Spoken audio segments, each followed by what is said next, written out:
के पपनोई जी, एडवोकेट अनुप्रिया उक्रेती जी, शिवान भट्ट जी और टीजी रॉय जी, शिवानंद भट्ट जी।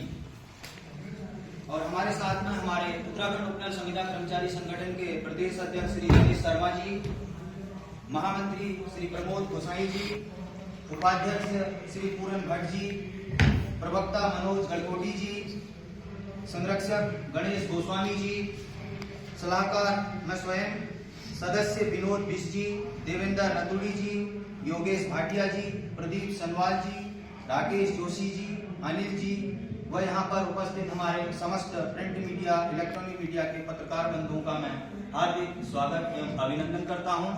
अब इसी परिप्रेक्ष्य में मैं आगे की कार्यवाही के लिए जिन्होंने हम उपनल कर्मचारियों की पीड़ा को समझते हुए इस महान ऐतिहासिक निर्णय में हमेशा पल पल पर सरकार ने हमारे खिलाफ जो नीतियां करी थी उन पर विजय प्राप्त करने के लिए जिनका हमेशा मार्गदर्शन रहा, विद्वान एडवोकेट श्री हमारे MC पंची से अनुरोध करूंगा कि वह इस प्रेस कॉन्फ्रेंस में आगे की कार्रवाई के लिए मैं उनको आमंत्रित करता हूं।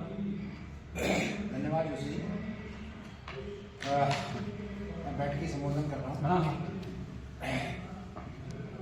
आज सभागार में उपस्थित हमारे हाईकोर्ट बार के अध्यक्ष माननीय DS मेहता साहब, हमारे उत्तराखंड उपनल संविदा कर्मचारी संघ के प्रदेश अध्यक्ष रमेश शर्मा जी, प्रदेश महामंत्री गोसाई जी, प्रवक्ता गलकोटी जी, गोस्वामी जी, हमारे जो सलाहकार है, और जोशी जी, हमारे जितने भी सबके नाम मैं नहीं ले पा रहा हूँ, मुझे कहना चाहिए तो क्षमा करना। बाकी मेरे साथ हमारे शिवानंद जी, हमारी साथी देवतागढ़, हमारे पत्रकार बंधु NI से हैं, हमारे वीरेंद्र जी, रविंद्र जी हमारे NI से हैं, और बाकी हमारे पत्रकार चाहे अन्य जगह से आए हैं। आज आप सबसे मुखरित होने का अवसर मिला है। पहले मैं आपसे क्षमा प्रार्थना चाहता हूँ कि आप लोगों के पास विधिवत रूप से हम सूचना जो नहीं पहुंच पाई और जिसके लिए हम क्षमा प्रार्थी हैं, परंतु ये इशू ऐसा बर्निंग इशू है आज की तारीख में, जिसका उत्तराखंड के जो प्रत्येक परिवार के ऊपर इसका बहुत बड़ा असर होगा। कुंदन सिंह के मामले को जनहित याचिका में कन्वर्ट कर माननीय उच्च न्यायालय द्वारा वर्ष 2018 में एक निर्णय दिया गया था और सौभाग्य से मुझे उसमें न्याय मित्र के रूप में बनाया गया। मेरे साथ मेरी टीम में हमारे DS मेहता साहब, हमारे भट्ट जी, हमारे पपनई जी और हमारे गैतौड़ी जी, कई हमारे साथी लोग, पूरे टीम के द्वारा, टीम वर्क के द्वारा हम लोगों ने इसमें माननीय न्यायालय के समक्ष न्याय मित्र के रूप में पूरे तथ्य माननीय न्यायालय के समक्ष रखे, जिसपे माननीय न्यायालय द्वारा श्रम संविदा उन्मूलन एवं विनिमय अधिनियम 1970, उत्तर प्रदेश औद्योगिक विवाद अधिनियम की धारा 2I4, माननीय उच्चतम न्यायालय के निर्णय को आधार मानते हुए ये तय किया कि उपनल जो है मात्र एक छद्म एवं धूप आवरण है। वास्तविक सेवा आयोजक जो है वो राज्य सरकार है, और राज्य सरकार जो है अपने कर्मचारियों को इस प्रकार से एक्सप्लॉइट कर रही है, जो बिल्कुल गलत है। GST उनके वेतन से काटा जा रहा है, वो भी गलत है। और ना तो उपनल के पास, ना ही राज्य सरकार के पास श्रम संविदा उन्मूलन अधिनियम के तहत कोई लाइसेंस या पंजीकरण ही है, और केवल मात्र एक तनख्वाह उपनल के माध्यम से देने के कारण इन लोगों को आउटसोर्स करना जो है सर्वथा अनुचित व्यवहार है। वास्तविक सेवा आयोजक जो है जो इसमें जो है राज्य सरकार है। और बड़ा ऐतिहासिक निर्णय दिया। ऐतिहासिक निर्णय के बाद उन्होंने कहा कि राज्य सरकार प्रचलित नियमों के अनुसार इनको रेगुलाइज करें, और जब तक रेगुलाइजेशन नहीं होता तब तक एक समान कार्य हेतु समान वेतन व DA का भुगतान करें, एवं इनके तनख्वाह से कोई GST नहीं काटा जाए। यहाँ एक संदर्भ में जरूर देना चाहूंगा, मेरे साथी लोग जो है, क्योंकि इससे पूर्व हमारे ही इनके ही समकक्ष लोग जो है एक श्रम न्यायालय के माध्यम से विद्युत संविदा कर्मचारी संगठन द्वारा राज्य सरकार द्वारा भेजा गया था और उसमें एक निर्णय लिया गया था कि औद्योगिक न्यायाधिकरण हल्द्वानी द्वारा, उसमें भी यही कहा गया कि ये केवल जो उपनल के माध्यम से जो ये संविदा है छद्म धूम्र आवरण है, और वास्तविक सेवा जो हुआ है उसमें भी सेम इस तरह का आदेश दिया गया। उस सब चीजों का ये बल मिलते हुए कलेक्टिवली एक सबकी एक लड़ाई के फलस्वरूप, सबकी एक लड़ाई थी, सामूहिक लड़ाई थी, और हम लोगों ने एक हमारे पक्ष में, कर्मचारियों के पक्ष में बहुत ऐतिहासिक निर्णय आया। अनफॉर्चुनेटली राज्य सरकार द्वारा उसे चुनौती दी गई उच्चतम न्यायालय के समक्ष। उच्चतम न्यायालय के समक्ष चुनौती दी गई और उच्चतम न्यायालय द्वारा अंतरिम एक आदेश पारित कर दिया गया, उसके क्रियान्वयन को स्थगित कर दिया गया। अब राज्य सरकार के जो यहाँ पर क्या कहते हैं बाहुबली के मतलब मैं बाहुबली सब हटा के मैं ये कहता हूँ कि जो सर्वशक्तिमान जो नौकरशाही है, उन्होंने इस आदेश को ये समझा कि जैसे इस आदेश के द्वारा उनको एक लाइसेंस मिल गया हो, तो जो पद उत्तराखंड जो ये उपनल के कर्मचारियों के द्वारा भरे गए जो कार्य कर रहे थे, उन पदों को भरने की, सीधे भर्ती के द्वारा भरने की कार्रवाई शुरू की गई, और जो लोग कार्य कर रहे थे 10 वर्षों से 16 वर्षों से, उन लोगों को निकाल दिया। उसी कुछ मामले में उच्चतम न्यायालय के समक्ष भी गया। उच्चतम न्यायालय ने अंतरिम आदेश किया कि इनका जो निकाला जाना है ये फाइनल जो एसएलपी का निर्णय है उसके अधीन होगा। कुछ मामले में जैसे राज्य कर के मामले में हमारे हाईकोर्ट ने, और एग्रीकल्चर के मामले में हमारे हाईकोर्ट ने राज्य सरकार को आदेश दिया कि इनको आप नौकरी पे रखिए, क्योंकि आपने इनको कैसे निकाला, जिसे कहना चाहिए, क्योंकि केवल रेगुलेशन का मैटर स्टे था। लेकिन राज्य सरकार के सचिवों की हठधर्मिता के कारण जो है ये स्थिति आई कि दुनिया भर के लिटिगेशन बाहुल्यता बढ़ गई। यहाँ पर यह कहना भी प्रासंगिक होगा कि 2016 में स्वयं राज्य सरकार द्वारा एक जियो जारी किया गया था और ये कहा था जो उपनल के द्वारा जो कार्यरत कर्मचारी हैं उनके धारित जो पद हैं उनको सीधी भर्ती से ना भरा जाए, और अगर भरा जाए तो उसके लिए पहले कार्मिक विभाग की अनुमति दी जाए। तो ऐसे प्रक्रिया का कहीं पालन नहीं हुआ। अब बहुत पीड़ा से ही हमारे उपनल के कर्मचारियों ने, जिनको इस राज्य में ऐसा बंधुआ मजदूर के रूप में कार्य करना पड़ रहा है, और अनफॉर्चुनेट कोरोना काल के दौरान इन लोगों ने इतनी कठिन परिस्थितियों में कार्य किया, लेकिन कोई सेवा सुरक्षा नहीं थी। कुछ हमारे साथी समय से पूर्व संसार से विदा हो गए, उनके परिवारजनों को सहारा देने के लिए कोई साधन नहीं थे। कुछ लोगों के एक्सीडेंट्स हुए।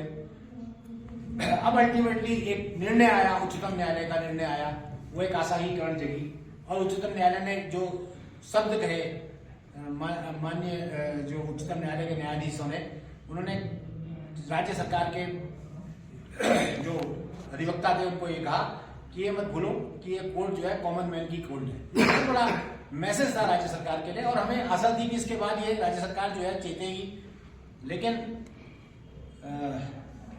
जैसा कि होता रहा है कि केवल यहाँ एक्सपेरिमेंट करके कर्मचारी के साथ ये करके बार बार आया, तुरंत बयान आया कि जी हम रिव्यू कर रहे हैं, और रिव्यू में अगले दिन ही जैसा निर्णय आया उसके अगले दिन ही वहां पर राज्य सरकार की तरफ से बिना कोई रिव्यू फाइल किए गए एक कोर्ट से एक सबमिशन किया गया कि साहब आप रिव्यू ओपन कोर्ट में सुन लीजिए। तो न्यायालय द्वारा इस पर गंभीर रूप लिया गया। उन्होंने कहा यह हमारा निर्णय है कि हम इसको ओपन कोर्ट में से, आप पहले फाइल तो करिए रिव्यू। इसके बाद सैनिक कल्याण मंत्री जी का बयान, मुझे बड़ा आश्चर्य हुआ कि उससे पहले वो उपनल के कर्मचारियों की हितों की बात करते थे, हम करेंगे, हम बोल के उन्होंने आरक्षण की बात के एक नया पिटारा खोल दिया, नहीं कि हम वो कर रहे हैं, फिर रिव्यू की बात आ गई। हम लोगों ने जिन्होंने प्रेस नोट तैयार किया है, हम लोगों ने इसमें विस्तृत प्रेस नोट तैयार किया है, और विस्तृत प्रेस नोट में हमने मानस के दोहे का उदाहरण दिया है। सचिव वैद्य गुरु तीन जो प्रिय बोले भयास, राज धर्म तज तीन जो होए बेगही नाश। जो सचिव किसी भय या किसी लालच के आस में राजा को सही सलाह नहीं देते हैं, तो उस राजा का जो है कभी भला नहीं होता है। तो ऐसा लगता है कि ये जो सचिव विशेष रूप से उत्तराखंड की जो ब्यूरोक्रेसी है, जो विशेष रूप से 3 या 4 जे के द्वारा उन्हीं पदों को कब्जा रखा है जिनका कभी चेंज नहीं होता। और आज इस मंच के माध्यम से भी हम ये कहना चाहेंगे, हम माननीय मुख्यमंत्री जी से भी निवेदन करना चाहेंगे, मंत्रिमंडल से भी, कि आप इसको पुनर्विचारित करिए। क्या आपके सचिव क्या आपको सही सलाह दे रहे हैं? क्योंकि आज ये जो लोग हैं, हम लोग जो जिसे कहना चाहिए है, ये वास्तव में एक अब जन आंदोलन के रूप में जो है ये इसका जो है परिणति ना हो इसकी, इसलिए हम निवेदन करते हैं। हम आज आपके प्रेस के माध्यम से मुखरित होके ये सब बातें आपके सामने लाए हैं, क्योंकि रूल ऑफ लॉ, कानून का शासन होना चाहिए। जब पहले ये मामले होते थे, नियमितीकरण के मामले होते थे, ये बार बार राज्य सरकार कहती है मामला उच्चतम न्यायालय में लंबित है। अब उच्चतम न्यायालय ने जब निर्णय दे दिया तो आप नई चीज लेके आगे की रिव्यू। तो मेरा ये कहना है कि क्यों नहीं राज्य सरकार इसका कोई स्थायी समाधान सोचती। और वास्तव में मैं अब आप लोगों को एक चीज और याद दिलाना चाहूंगा कि हमारी सेवानिवृत्त न्यायाधीश रितु भारी जी द्वारा खंडपीठ में बैठ के जस्टिस सररिया साहब के साथ एक समाधान सुझाया गया था राज्य सरकार को कि आप 1971 के निर्णय को आधार बनाते हुए सुप्रीम कोर्ट के, उन्होंने कहा था कि ऐसे अस्थायी कर्मचारियों या जिनको आप ये कहते हैं, आप इनके लिए डिमिनिशिंग कैडर बनाइए। डिमिनिशिंग का मतलब ये होता है कि उस कैडर को जब तक वो कार्य कर रहे हैं, जब तक सेवानिवृत्त नहीं हो जाते, वो उनको रेगुलर कर दीजिए और जैसे ही वो सेवानिवृत्त हो जाएं उन पदों को समाप्त कर दीजिए। तो एक समस्या का समाधान भी हो जाएगा, स्वतंत्र एक आपका समाधान भी हो जाएगा और इन लोगों का। और उसमें क्या है कि राज्य सरकार को कोई ज्यादा एक्सरसाइज नहीं करने की जरूरत थी, माननीय उच्चतम न्यायालय द्वारा निर्णय दिया गया। विचित्र बात है कि आज ये कहा जा रहा है कि कुछ सचिवों द्वारा कि वित्तीय भार बढ़ेगा। आप ये देखें कि उपनल के माध्यम से जो कर्मचारी कार्यरत हैं उनके वेतन से जीएसटी आदि काट के, कमीशन आदि काट के, जिस तरह का जितना बड़ा एक खेल किया जा रहा है, ये अपने आप में बहुत बड़ा वो चीज है। और क्या वित्तीय भार केवल क्या कर्मचारियों के लिए है? आपने भी कुछ दिन पहले दिखा होगा कि किस तरह से विधायकों के और उनके वेतन वगैरह बढ़ाए गए। मैं उस पर कोई कमेंट नहीं करता, वो एक अलग चीज है। तो मेरा ये कहना है, ये प्रेस कॉन्फ्रेंस का आप माध्यम ये है कि राज्य सरकार एक तरफ वित्तीय भार की बात कहती है, दूसरी बात इन्हीं मामलों में जो वाद में सुप्रीम कोर्ट वगैरह में जो खर्च किया गया है, वो भी अपने आप में एक बहुत बड़ी राशि है, वो भी एक प्रश्न चिन्ह उठाती है। तो एक नेशनल लिटिगेशन पॉलिसी बनी हुई है, राज्य स्तरीय लिटिगेशन पॉलिसी बनी हुई है। राज्य सरकार उसका मूल्यांकन करे और ये चीज रहे कि भाई जिन मामले में माननीय न्यायालय द्वारा एक कॉन्शियस डिसीजन दिया गया है और कानून के आधार पर दिया गया है सब चीजों को, तो उसका सम्मान करें और इसका एक ऐसा स्थायी समाधान निकाले। और हम वास्तव में ये कहते हैं, आज इस मंच के माध्यम से हम राज्य सरकार से कहते हैं, आप वार्ता के लिए आमंत्रित करिए, बोलिए, आप बताइए, बुलाइए हम लोग, हम देंगे उसका समाधान। अगर आपके पास इच्छा शक्ति कहीं, इसमें सिर्फ इच्छा शक्ति की जरूरत है। तो ऐसे मामले में, क्योंकि ये तो अनुचित व्यवहार है, संविधान भी इस तरह के जो कहते हैं बंधुआ मजदूरी को संविधान भी नहीं अलाउ करता। तो यही सब बातें आपसे शेयर करने के लिए थी और मैंने अपनी सब बातें संक्षेप में कह दी हैं। तो आप लोगों के बाकी कोई चीज है और हमने प्रेस नोट पे सब बातें लिखी हैं, तो बाकी आप जो भी पूछना चाहिए कब दिया ऑर्डर जी। सुप्रीम कोर्ट का ऑर्डर 15 अक्टूबर क्या कहा उसमें कि इनको नियमित करिए? नहीं, उन्होंने ये कहा कि हम जो है हाईकोर्ट का जो निर्णय है उसमें इंटरफेयर नहीं करेंगे और एसएलपी डिसमिस कर देंगे। 2018 का जो ऑर्डर है, हाँ, 2018 के ऑर्डर में कहा गया है कि इनको नियमितीकरण करना है। उसमें 3 चीजें कही गई ये है। राजीव शर्मा का ऑर्डर है किसका? हाँ, जस्टिस राजीव शर्मा और आलोक सिंह, ये जो लगाया है सरस शर्मा, जस्टिस राजीव शर्मा और आलोक सरस शर्मा साहब। तो इसके खिलाफ ये रिव्यू वही सुप्रीम कोर्ट दाखिल कर रहे हैं। हाँ, वही डिसमिस हो गया एसएलपी जो, तो एसएलपी जब जो डिस्कस हो गए उसी में रिव्यू हाँ, करना उसी तो लटकाना चाहिए। हाँ, हमको केवल वही है कि तो आप कंटेम्प्ट फाइल नहीं कर सकते इसके? करेंगे सर, वो भी उसके तो आज तो मेरी सोच है इसी लाइन पे होना चाहिए कि हम जो है वो करेंगे। नहीं, मेरा ये कहना है कि इससे पहले, हमारा ये कहना है इससे पहले कोई कंटेंट फाइल करने से पहले क्या चीजें, हमने सारे विधिक राय को एक्सप्लोर करने के बाद हमें आगे का कोर्स ऑफ एक्शन क्या करना है। कि एक बार हम ये मैसेज देना चाह रहे थे कि राज्य सरकार भी सुने इस बात को। और हमने इसमें ये भी मांग की है कि ऐसे सचिवों जो लोग इस नीति निर्धारण में शामिल हैं कि जो इस मामले को इस तरह से उलझा रहे हैं, उन लोगों को उस प्रक्रिया से अलग किया जाए, ताकि इसका ऐसे माध्यम से इसका विचार किया जाए जिसका समाधान निकल सके। क्योंकि राज्य सरकार के, भाजपा सरकार के ही वरिष्ठ विधायक स्वयं मुन्ना सिंह चौहान भी इस मामले में मुखर होकर कह चुके हैं कि भाई उत्पन्न कर्मचारियों का इस प्रकार का शोषण ठीक नहीं है। अध्यक्ष जी कुछ कहना चाह रहे हैं तो आप? हाँ जी, नहीं बैठ धन्यवाद आप सभी लोगों का। विद्वान अधिवक्ता महोदय, आप न्याय की एक मूर्ति हैं। आज इस न्यायमूर्ति ड्यूटी है, आप हमारे लिए आप ही हमारे लिए वो है, आपके द्वारा ही हमें एक न्याय मिला है। और इस गोलजू की भूमि से, जो कि न्याय के देवता है, यहाँ से हम सरकार से कहना चाहते हैं कि जो ये न्याय आया है, सुप्रीम कोर्ट से जो फैसला आया है, उसे अतिशीघ्र लागू करें। आपके द्वारा जब आप मुख्यमंत्री जी, जब आप विधायक थे, तब हमें लगातार मुख्य सचिव से मिलाते थे, कहते थे यार चलो हम आपका कराएंगे, हिमाचल की तर्ज में हम लोग आपका कराएंगे। और गणेश जोशी जी जब आप सत्ता में नहीं थे तो वो हमारे आंदोलन में भी आया करते थे, अरे हम कराएंगे, ये करेंगे। पर आज वो चीजें कहाँ चली गई है? आज भी तो आप ही वही है, पर आप सत्ता में आप हैं, आपके तो हाथ आप खुले हैं। हम कर्मचारियों का, यहीं के राज्य के रहने वाले हम कर्मचारी हैं और कहीं बाहर से आए नहीं हैं। और आपके द्वारा सुप्रीम कोर्ट में बड़े बड़े अधिवक्ताओं को करा दिया है, जो कि 20-20 लाख रुपए हेयरिंग ले रहे हैं। वो राज्य की संपत्ति का एक हरास तो हो रहा है। इसलिए मैं मुख्यमंत्री महोदय से निवेदन करूंगा, सभी मंत्रिमंडल से निवेदन करूंगा कि जो आया हुआ निर्णय है उसे लागू करने की कृपा करें। धन्यवाद। तो आप लोगों ने जो हाईकोर्ट का, सुप्रीम कोर्ट का ऑर्डर आया, उसके बाद गवर्नमेंट से कांटेक्ट किया? हाँ, हम मिले। दिया प्रतिवेदन?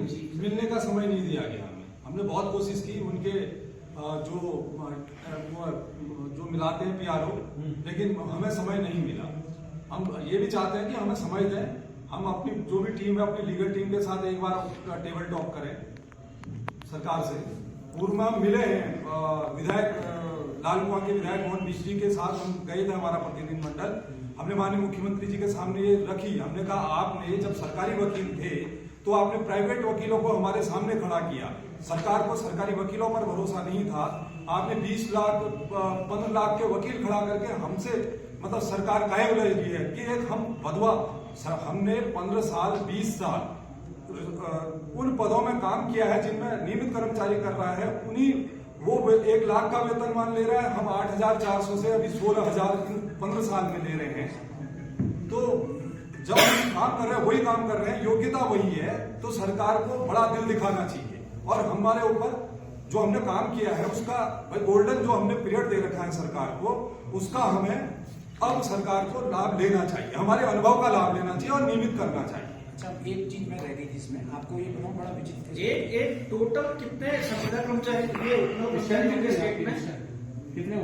लगभग टोटल मोटा ये सरकार ने जो अपना आंकड़ा SLP में दिया है वो 21,000 कर्मचारियों का 21,000 SLP में, जी जो उनकी SLP है उसमें 21,000 कर्मचारियों का। मतलब आपकी डिमांड ये है कि मुख्य की 21,000 जो कर्मचारी है उनको नियमितीकरण करना है जी, लगभग आप यही जी। इसमें ना एक चीज में आपकी जानकारी के लिए बहुत मेरे से छूट गई थी बात के लिए। एक बड़ी विचित्र बात है, सन 2003 में उत्तराखंड शासन ने एक आदेश जारी किया था कि किसी प्रकार की दैनिक आदि टेम्परेरी अपॉइंटमेंट ना किया जाए, रोक लगा दी थी उसमें, ठीक है। और उसके बाद ये उपनल की व्यवस्था लागू कर दी आउटसोर्स के नाम। आज आप नियमावली बनाकर कह रहे हैं कि हम जो है रेगुलेशन करेंगे दैनिक वेतन और तदर्थ का। आखिर वो लोग कौन है? जब आप 2003 में एक जियो लगा चुके हैं कि उनको उसमें कोई भर्ती नहीं होगी, उसके बाद सब आउटसोर्स के माध्यम से हुई है, तो ये जो सारी एक्सरसाइज हो रही है वो किनके लिए हो रही है? क्यों नहीं ये विद्युत जो सॉरी हमारे जो ये उपनल के कर्मचारी इनके लिए क्यों नहीं हो रही है? ये बड़ा प्रश्न है। एक जो 2016 का नियमितीकरण नियमावली थी जो कोर्ट ने खत्म कर दी, उसका असर तो नहीं पड़ता इन पे? नहीं, देखिए मैं आपको बता दूं, 2016 की जो नियमावली थी उसको निरस्त किया, लेकिन उसी जजमेंट में कोर्ट ने ये कह रखा है, उसी जजमेंट के अंदर, कि जिन प्रतिष्ठानों में आज तक कोई नियमितीकरण की कार्रवाई नहीं हुई है वहां पर आप नियमितीकरण कर सकते हैं। लेकिन क्या करते हैं, कोर्ट का जजमेंट जो है सरकार वो तो पढ़ती है निरस्त करने वाला, लेकिन दूसरा वाला नहीं पढ़ती, क्योंकि यहाँ कई ऐसे एस्टेब्लिशमेंट हैं जो उत्तराखंड बनने के बाद खुले हैं। उत्तराखंड बनने के बाद और पहली बार भर्ती हुई है, उसमें पहली बार संविदा सब रखे गए हैं, 10-10 साल पूरे कर चुके हैं, तो उसमें आप आज तक कोई नियमितीकरण की कार्रवाई नहीं हुई। अजय सर, मैं दूसरा पक्ष आपसे पूछना जी, चाहता हूं। इनकी मांग तो जायज है जी। स्टेट गवर्नमेंट के लिए 21,000 खपाना बिना पद के, ये सब पदों के अगेंस्ट में है।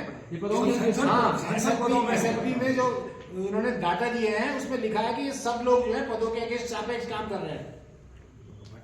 21,000 तो वो होंगे ना जो अभी काम कर रहे हैं वर्तमान में अलग अलग डिपार्टमेंट में। हाँ।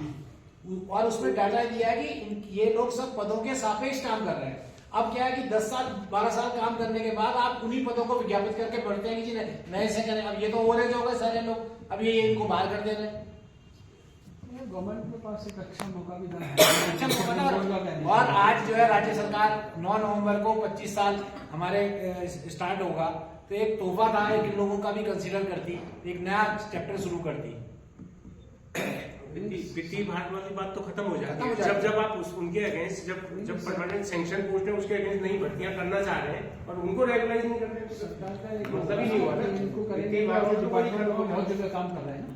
देखिए सरकार, मेरी बात सुनिए, ये जो ट्रिब्यूनल वाला लाया गया था, शुरू में यह था कि भूतपूर्व सैनिकों को उनके आश्रितों को एडजस्ट करने के लिए, लेकिन उसके बाद इसको लाके एक्सप्लॉयटेशन का जरिया खोजा गया, क्योंकि एक रेगुलर एम्प्लॉई को अगर 40,000 रुपए मिलते हैं, उसके अगेंस्ट में 3 लोग ये काम कर रहे हैं कि 12-12 हजार 13,000 में। अच्छा, अगला सवाल सर आप जी, लीगल रेमेडी क्या है अगर नहीं करती गवर्नमेंट, तब क्या है? नहीं होगा या यहाँ होगा। और दूसरा एक जैसे सैनिक कल्याण बोर्ड है ना, हाँ जी, वो कहते हैं कि हम सिर्फ सैनिक परिवारों को ही उपनल से जॉब देते हैं, हाँ। लेकिन बाहर के लोगों को अगर हम जॉब दे रहे हैं तो हटा नहीं सकते हैं। इस तरह का उनका कई देखिए बार ऐसा है कि शुरू का जो जियो आया है, उपनल जो बना था, वो केवल ये था भूतपूर्व सैनिकों का के लिए, उनके आश्रितों को, लेकिन बाद में सरकार ने जियो से अमेंड करके लिख दिया कि और हम और उन्हें उपनल को एज आउटसोर्सिंग एजेंसी के रूप में मान सकते हैं। ये जियो कब लेके आए होंगे? ये क्या है, नहीं 16 नहीं, उससे पहले 2004-5 में। और एक बात और बताऊं, ये बड़ा इंपॉर्टेंट आपका प्रश्न है कि इसीलिए माननीय उच्च न्यायालय द्वारा यह कह दिया गया कि उपनल मात्र एक छद्म धूप आवरण है। ये जो उपनल के माध्यम से आप नियोजित कर रहे हैं, ये केवल छद्म धूम्र आवरण है, वास्तविक नियोजक आप लोग हैं। तो गवर्नमेंट बिल्कुल नहीं, गवर्नमेंट ये कहती है ना, मतलब इनको कहीं काम पे लगाना हो, सब चीज करना हो, तब तो कहते हैं ये हमारे कर्मचारी हैं। जहाँ पे इनको वेतन वगैरह देने की, सेवा सुरक्षा के देने की बात है, वहाँ कहते हैं ये आउटसोर्स वाले हैं। निर्वाचन संबंधी कार्य हमसे पूरे सब कराए कुछ, पिछले 6 महीने हमने लोकसभा में पूरा काम किया, आपदा जैसे कार्यों में जो भी मतलब चिराग दिए तरह अंधेरा है। आपको ये बता दूं, हाईकोर्ट के अंदर भी, हाईकोर्ट में उपनल के माध्यम से कितने सालों से लोग काम कर रहे हैं।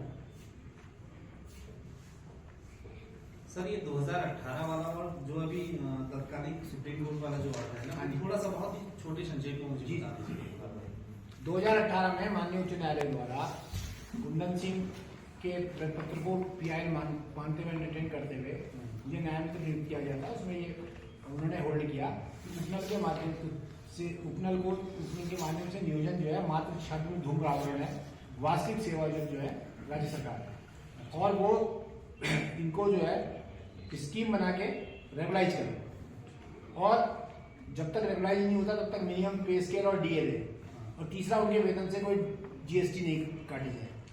इसको